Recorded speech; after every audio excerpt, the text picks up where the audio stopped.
Hi, this is Rachel Cassady with the State Division of Drinking Water, and I'm going to do a presentation for you right now on the basics of monitoring. I'm going to go over what to look for in your monitoring schedule, things to be aware of when it comes to your sampling requirements, and then I'm going to take you to the Division of Drinking Water website, and we're going to look at a monitoring schedule off of our online reports page at drinkingwater.utah.gov.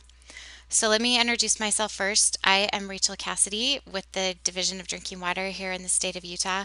My contact information is, my phone number is 801-536-4467, and my email address is rcassady, Cassady, at utah.gov. So if you have any questions about this presentation, please give me a call or send me an email.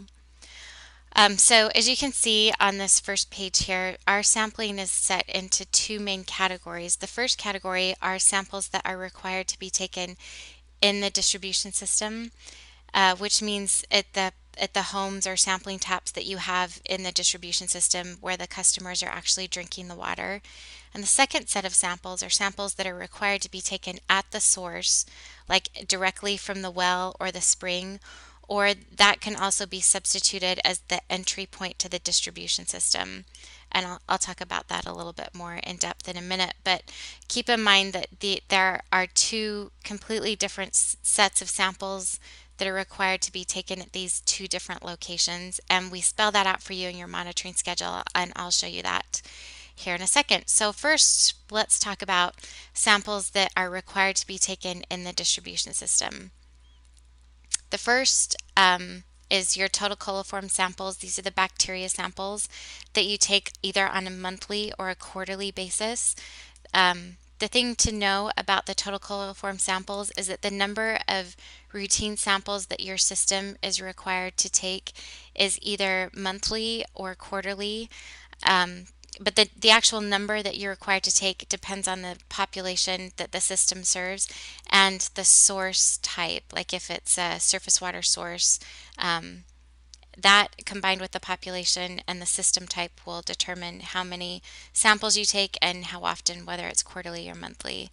Lead and copper, while it's staring at us right there on the screen, lead and copper is also a set of samples that are required to be taken in the distribution system. The number of samples that your system is required to take, again, is also based on your population. It's also based on your past sampling history. And the other thing I definitely want to bring up with your lead and copper samples is that they are only accepted if they are sampled between June 1st and September 30th.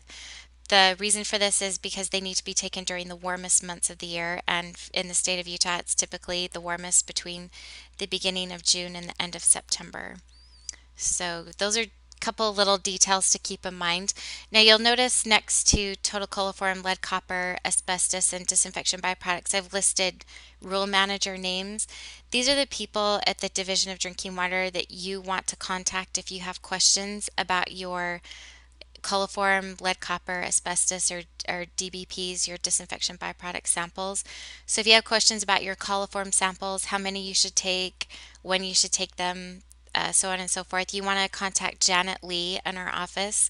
And I'll show you later on in this presentation on our website how to get her contact information or any of our contact information.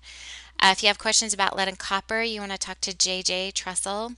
Asbestos can be required to be taken in the distribution system for systems that have the asbestos cement pipe. If your system has that piping, then you should be sampling for asbestos once every 9 years in the distribution system area where that pipe is existing. If you replace that pipe, I'll take away the requirement and you don't have to sample at all, but you do need to contact me and let me know because I'm the rule manager for that.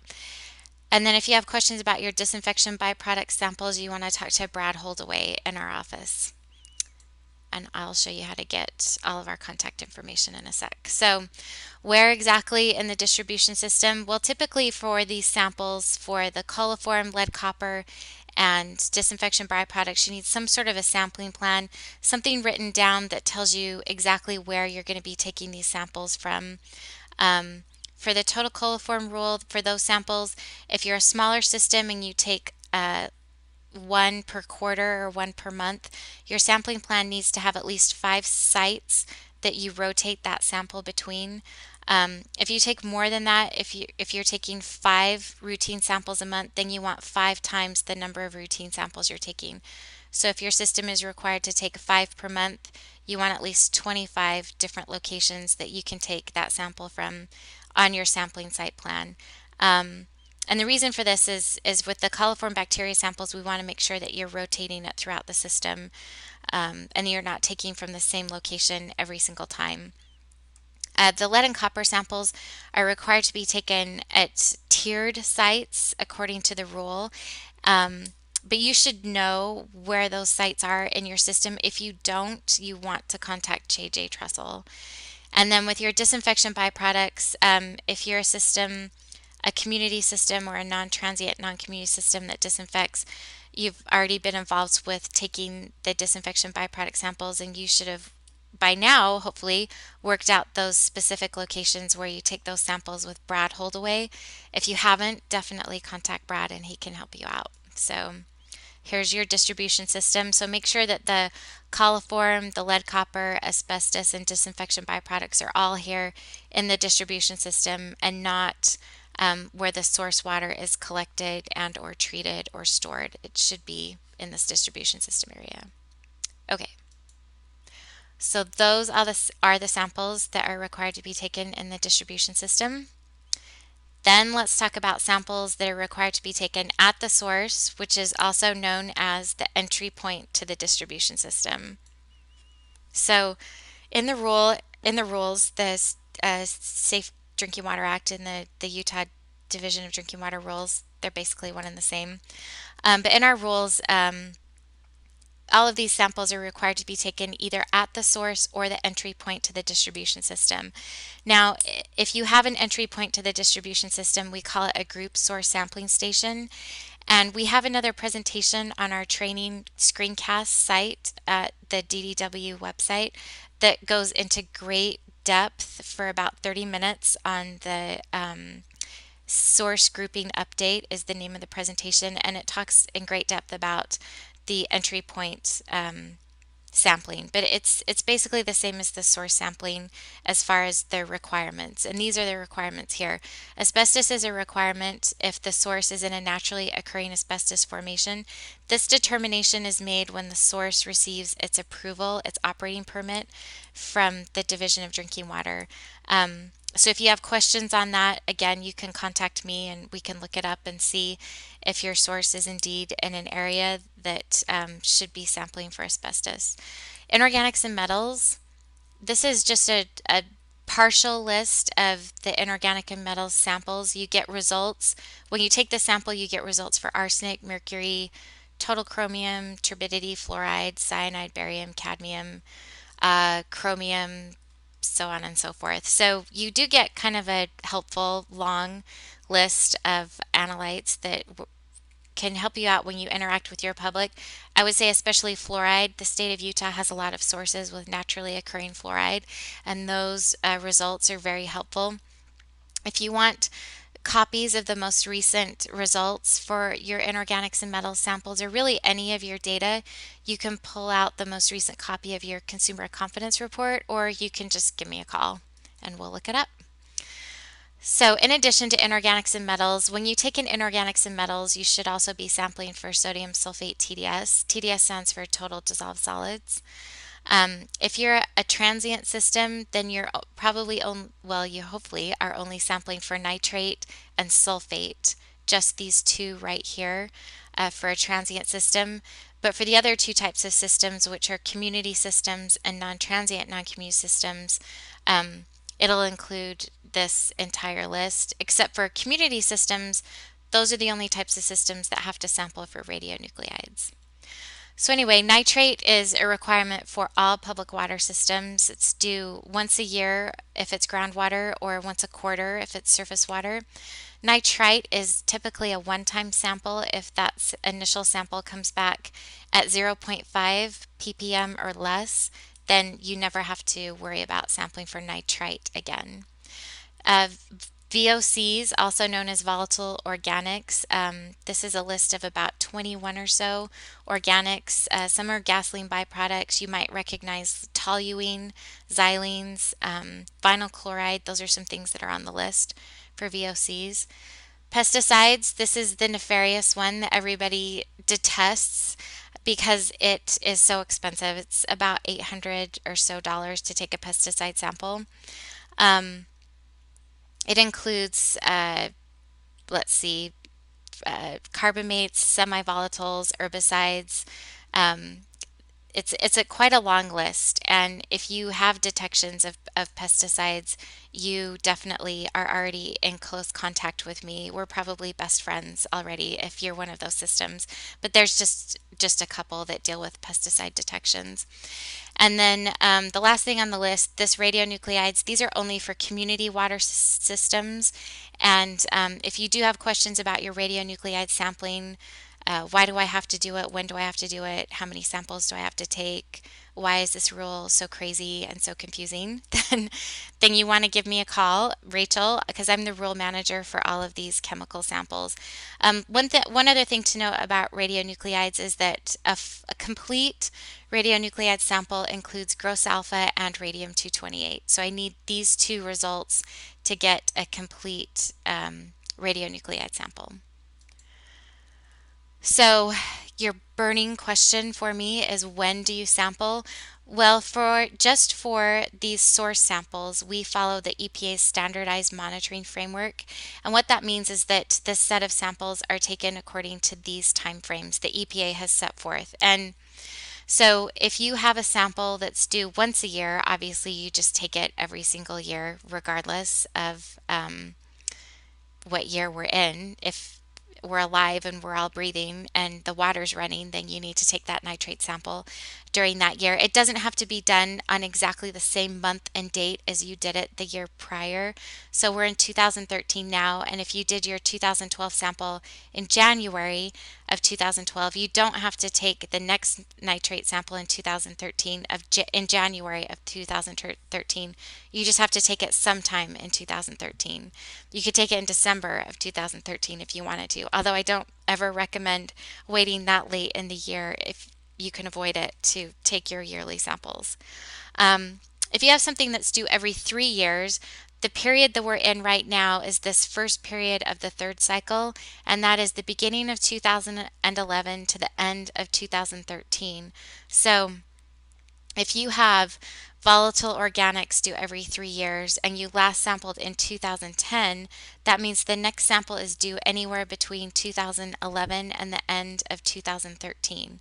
So let's say you take that sample in 2012, then that satisfies the requirement for this first period, and the next VOC sample is due anywhere from the beginning of 2014 and the end of 2016. So you see, if you take the sample early in the period or late in the period, it does not reset the next time that it's due, because these time frames, these 3-year, 6-year, and 9-year time frames are set in stone. So if you take it early, if you take it late, it doesn't matter as long as you take it within the years of the time of the period that we're in. So you notice in 2013 we're coming to the end of one of the 3-year periods, and so you'll notice that a lot of systems are having samples that are due. Well, you may notice for just your specific system that you may have quite a few samples due by the end of this year. I strongly recommend and / beg you to please do those samples sooner rather than later, because there's going to be a scramble towards the end of the year, and I don't want you or any of you to be a part of that scramble to hurry and get your required samples done in a short period of time. I want to get everything done sooner rather than later. So these are the periods that we use for this sampling. Now keep in mind, this does not apply to lead and copper samples. Your lead and copper samples, if you took them, if they're due every 3 years and you took them in 2010, then the next time that they're due is in 2013. This standardized monitoring framework does not apply to lead and copper. With lead and copper, for the every 3-year sampling, you just add 3 years, and it's exactly every 3 years in the warmest months of the year. Okay, so let's talk about when you go to the lab and you get your chain of custody form for these samples, you have got to fill this out correctly. Otherwise, I will not get a copy of your data where it needs to go, and you run the risk of getting a violation letter from us, which is a huge pain for me. I hate sending out violation letters as much as you hate getting them. So let's work together. So what you need to do is you need to make sure that you label this chain of custody form perfectly. And what I mean by that is that these 3 yellow highlighted areas have to be filled out correctly. The first area here is the sample location, and this is just a written description of the location. So you would put the name of the sample location. If it's a group source sampling station, you write group source sampling station and the number in this box. And then over here for the source code and the sample point code, these 2 numbers for everything except for disinfection byproduct samples, these 2 numbers are exactly the same.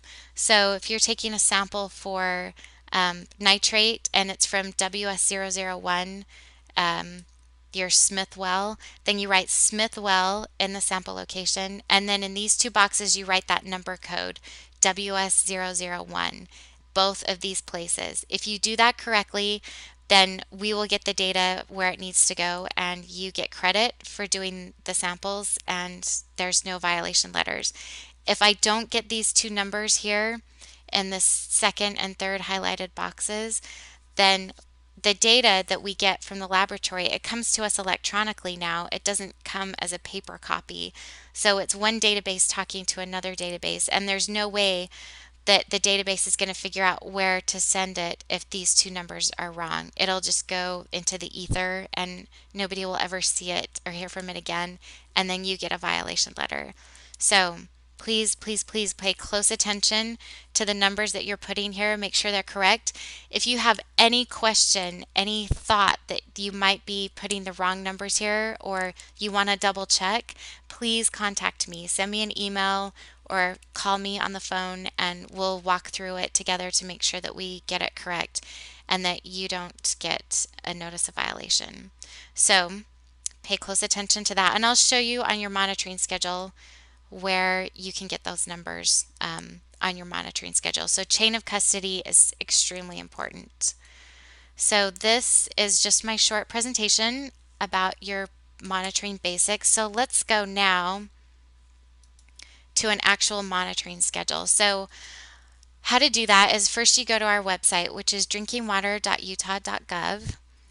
And on our website, you see on the left-hand side over here, we have this online reports button.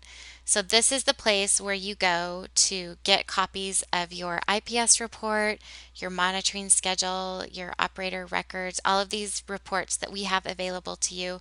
They're updated every night around 10:30. So if you need a fresh one, a new one, I recommend that you grab it first thing in the morning. So you click on here and it will have you log in. And if you have not already created a login, it's really easy. You just, I've already logged in here, so I don't think it's going to pop up with the login screen. But you just give it your, it's not going to show up with the login screen, but you give it an email address and a password. Please remember your password. And then you'll be able to come into this screen anytime after you log in and get your report. So I've already done a search here. I just did a search for Clarkston, and it'll show you the different reports you can get. You can get the inventory report, monitoring, the IPS report. That shows you how many points your system has. Points are bad. It's like golf. The more points you have, the worse off you are. So you always want to double check that your points, your IPS report has points below the threshold for your system. Your annual summary for your total coliform rule sampling. CCR composite, that's for your consumer confidence report rule, and this link is not hooked up correctly yet for this year, but it will be. It's coming soon is what that link is. We'll let that load for a minute. We'll check back with it. And then this last link is getting your operator report. So let's look at your monitoring schedule, since that's what this presentation is all about. Okay. So here is the monitoring schedule for Clarkston. A couple of things you want to look at. Check your run date. Make sure you're looking at a very recent, super current monitoring schedule for your water system. Double check the contact person. Make sure that this is the correct contact person, the correct address and correct phone number for your system. And then up here you can also check when the system got its rating. It's either approved or not approved, the date it was rated, and then the activity status. Either it's an active system or an inactive system, or it could be a planned system even. It'll list the county and then also the system type. There's 3 types of public systems. If you're a public water system, you're serving 25 or more people for 60 days out of the year, and or you have 15 or more service connections. And then if you meet that criteria, then you are further categorized into 3 types of systems. A community system serves year-round population, year-round residents.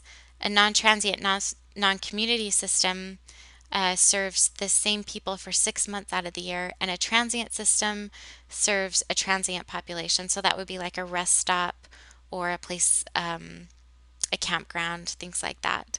So those are the 3 types of public systems that we have. This system is a community system because they serve year-round residents.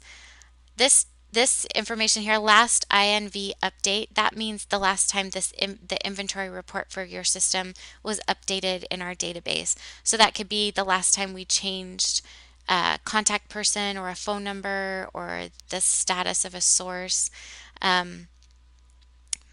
The other thing is this last sanitary survey date.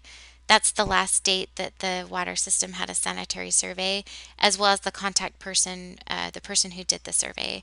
This is very helpful because surveys are done every 3 years. So you can look at this date, add 3 years, and that's when your next sanitary survey should be scheduled to happen. And then the operating period, if you're a seasonal system, it should show the correct seasonal dates here. Make sure these dates are correct if you are indeed a seasonal system.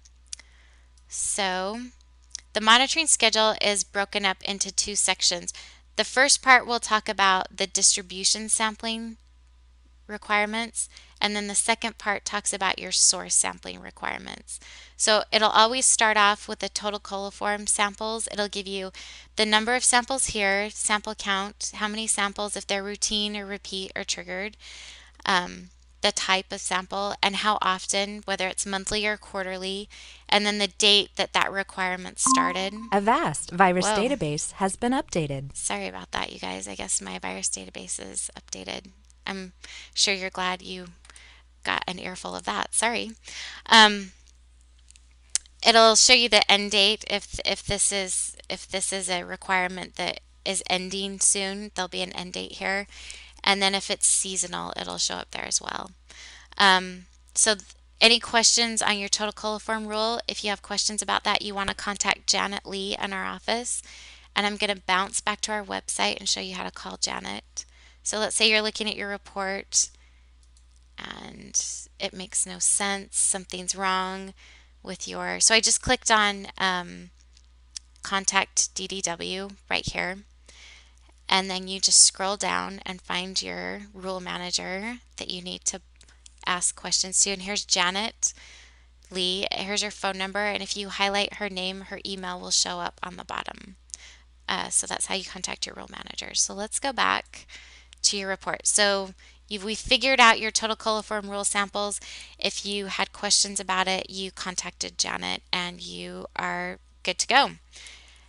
So the next part of your distribution sampling requirements are your lead and copper, disinfection byproducts, and asbestos. Clarkston, they're lucky. They don't have to worry about asbestos, but it looks like they do have lead and copper and disinfection byproducts. So you'll see here this facility ID is DS001. That is the number to put in the chain of custody form for the facility and sample point ID codes, DS001 for the lead and copper. The disinfection byproducts is going to start with DS001 and then it'll have a second number. To find out that second number, you want to contact the rule manager if you don't know that second number, who is Brad Holdaway. So you go to the list and there's Brad, here's his number, and when you highlight his name, his email will show up at the bottom. So Lead and copper for Clarkston, they are required to take 10 routine samples every 3 years. And like I said, for lead and copper, you add exactly 3 years on top of the date of the last sample. So they last sampled in 2010, so they'll have to sample again in 2013. And the next sample is due between 6/1 and 9/30. So you'll notice that if you have lead and copper sampling requirements, it's between June 1st and September 30th of 2013. They also have to sample for these disinfection byproducts. It's one sample every 3 years. The last sample was in August of 2012. So they have to sample during that same quarter, that third quarter, which is July 1st to September 30th, exactly 3 years hence, which would be by the end of the third quarter of 2015. So these are all of the distribution system sampling requirements. You'll notice Be careful to notice that that's how the monitoring schedules are laid out. They're laid out to explain to you your distribution samples first, and then it moves on to the source samples. So Clarkston here has a group source sampling station. What that means is all of these sources listed down here combine and mix before entering the distribution system. So they sample at a sampling spot that's located before any customers are served for all of these samples. So let me zoom out just a little bit so we can see this full page. So let's look at these samples here. So they've got nitrate every year. They last sampled in August of 2012. So the next sample is due anytime between the 1st of 2013 and the end of 2013. It doesn't have to be August 29th of 2013, just any time during 2013. Again, I recommend that you don't wait until December. Please do it sometime before December. The reason for that is because I have to check for violations in early January, and I don't have a lot of time to get copies of your data where they need to be between December 31st and January 15th when I have to start looking at violations. So um, that is their nitrate sample. Now, when they take their nitrate sample and they get to that chain of custody form, they'll write down group source sampling station in the description field. But then in those two boxes where it says facility code and sample point code, they'll write SS171. So see here it says sample label SS171, SS171. These are the numbers, exact same numbers that have to go in those two boxes side by side in order to make sure that the data goes electronically from the laboratory straight to our database at the Division of Drinking Water. If that happens, if those two numbers get where they need to go, it is very slick and easy, and nobody loses any sleep. There's no notices of violation to be worried about or messed with. So then they take their inorganics and metals and their sodium sulfate TDS. Typically, these are taken together. They last sampled in 2010. So the next time frame is 2011 to the end of 2013. Look at how many samples are due by the end of this year. And this is the case for most water systems. If you have something that's due every 3 or 6 years, you'll probably check your monitoring schedule because you probably are due by the end of this year. If you haven't already done it, that is. So sodium sulfate TDS every 3 years, the VOCs and pesticides every 3 years. So it looks like they're going to be spending a lot of money and filling up a lot of bottles sometime this year. And then the radionuclides, which remember is the gross alpha and the radium 228, that's once every 6 years. So the time frame that they're in is it's next due between the beginning of 2008 and the end of 2013. So this is where all of those source samples or entry point samples are shown on your monitoring schedule. So this is your monitoring schedule. Make sure you have a current copy. If you have trouble downloading this or getting access to this online, you want to contact Colt Smith. He is right here, Colt Smith, 536-0097. He'll help you in getting your access to the online reports. So online reports is right here, and contact DDW with all of our names and phone numbers, which section we work in, and our main duties is right here on our website. So Good luck. Make sure you have a current copy. This run date is the most current date possible that you can get. And again, if you have any questions on this presentation or any questions about the basics of your monitoring, I'll point out my contact information again. I'm at 801-536-4467. My name is Rachel Cassady. My email is rcassady, Cassady, at utah.gov. So I look forward to hearing from you if you have any questions. And